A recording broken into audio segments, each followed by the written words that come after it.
Warning, this content may be upsetting or disturbing to some audiences. Face and head stomped on so hard until it just... Former convicts of Reddit, what did happen to pedophiles in prison? I was in jail last year for drug charges. They put a convicted groper into our unit because the regular sexual charge unit was full or something. Anyways, I paid someone 2 soups to grope him. We were all watching TV when I hear my nig call my name behind me. He was standing right behind the groper, and reached around him and squeezed the hell out of his fat tits. This dude jumped out of his seat and everyone laughed. Best soups I ever spent. Spent 10 months in the Texas prison system for manslaughter. My first offense, and it was an accident, which is why it was a short sentence. They were typically berated and yelled at pretty badly. Most of them that stuck around the Gen Pop dorms were honest and just perverts. She was 16, he was 22. That kind of stuff. We had one guy, raped both his daughters from 4 on up. Finally his then 14-year-old hid her cell phone and recorded it happening to her younger sister. Spoiler, this is graphic. One night I woke up to pee and my neighbor, bed at my feet, we were in rows, pulled me back down. Told me not to go to the bathroom. I'm new to this and don't know any better and brushed it off. Anyways, 3 guys had the Chester pinned down raping him. At this point all I really saw was blood or crap and then his face. It looked like a sock wrapped around a broomstick shoved sideways in his mouth to keep him quiet. The scary part was the sound. There were 56 men in the storm. There wasn't enough sound to wake up hardly anyone. All this lasted maybe 1 second and I went back to bed. I didn't sleep that night or the next at all. That man spent the rest of the time I had there with his head down, or swinging wildly at anyone who even looked at him wrong. The worst part is almost everyone acted like it was normal, and I didn't do a damn thing about it. I went with the flow. I lived in the same large, gymnasium-sized, room for 5 months with him and could never look at him knowing I didn't help. Prison is hell. People act like it's what they deserve. If our government's elects spent 1 week in a prison we would see reform so fast. I only made it because I was smart. A few well-respected people basically said this guy's not coming back, don't mess with him, and I would build a tattoo gun or a radio, steal from work. Guards never looked twice at me. I still got stabbed, got beaten and had to hurt a few people. For anyone wondering, I crashed going 14 miles per hour over the limit, 74 in a 60, my best friend didn't have a seatbelt on and flew out when we flipped. I doubt I'll ever be normal and can hardly live with myself some days. I admitted to the EMT to drinking 4 hours prior to the crash. I thought my legs were broken and wanted to be honest before I got pumped full of meds. Even though I knew I was okay to drive and the blood work came back negative, a cop had me saying it on video and I got charged with manslaughter.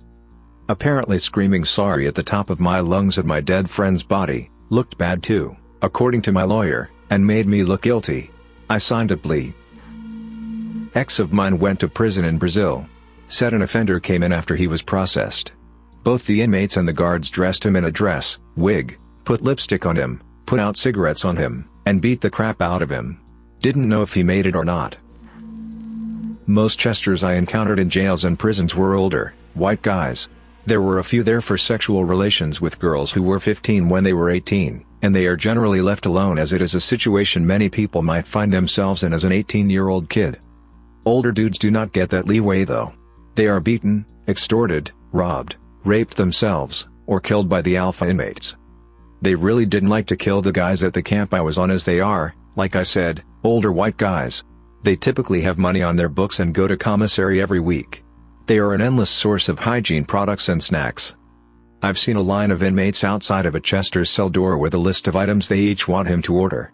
For his sake, he better hope he's got the money on his books to satisfy all their wants. If he doesn't, it never ended well for him. At a county jail I was in Northern Virginia 1997, they would bring food carts up to each block with the appropriate number of trays and drinks for each inmate to receive one meal.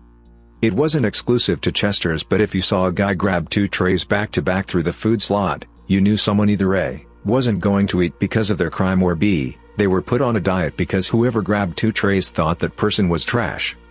Normally though, they would announce to the rest of the block whose tray they were taking to alleviate any potential confusion in case one of their boys was the guy going without. Funny part is, most people didn't even eat the food. They waited until everyone had access to their boxes. We were locked out of our cells in the day room every morning at 7:30, and made burritos, ramen, chips, meat, cheese etc. for dinner. Correctional officers know what's going on, they don't really seem to care though. I guess overall they get it the worst. A lot of guys are there to do their time and go home, or do their time as drama-free as possible. All bets are off though when it comes to Chesters. I kind of felt bad for them, to be honest. What makes him so much worse than me? Sure, I didn't molest kids, but what makes their crimes of murder, armed robbery and rape any less life-changing or traumatic for their victims? I did see a Chester beat the absolute dog crap out of two guys in his cell one night though. That was pretty rad. Dude was like 26, girl lied and said she was 19, 15, and he got some time. He ended up throwing one of them off the tier onto a table in the day room. I never root for sex offenders per se, but that was awesome. This is from one specific maximum security federal prison. There are so many different types of jails and prisons with varying levels of security and huge variables in population type. Obviously what I experienced doesn't mean that every single other jail and prison is like this. When you first get there, your counselor will ask you if there's any reason that you can't walk the yard or be in general population. This is usually where you make the decision to do your time in the SHU all alone, or take your chances out with everyone else. You do need to have a good reason though: child molester, gang issues, there's a hit on you from the last place you stayed, you're a snitch, etc. When you get settled in, the shot caller from your race will approach you. You're told something like this: you have 1 week to get us your paperwork so we can make sure you're not a trauma or have no Rule 35s. If you don't provide this in a week, we'll kill you. Here's a toothbrush, some snacks, some soap, let me know if you need anything. Chamo equals child molester. Rule 35 equals reduced sentence for snitching on someone. So, you show them your paperwork, and if you're clean you're good to go. If you don't show paperwork, or you're not clean, you will be killed within the next week. For some reason, new guys do not take this seriously. They either don't produce their paperwork, or they actually produce it knowing that there's less than desirable stuff on there. Why do these guys take chances with trying to be in general population? Because the SHU sucks. You're by yourself, no TV, 3 showers a week, no access to things like the prison barber, limited access to phones, video visitations, constant video monitoring to prevent suicide.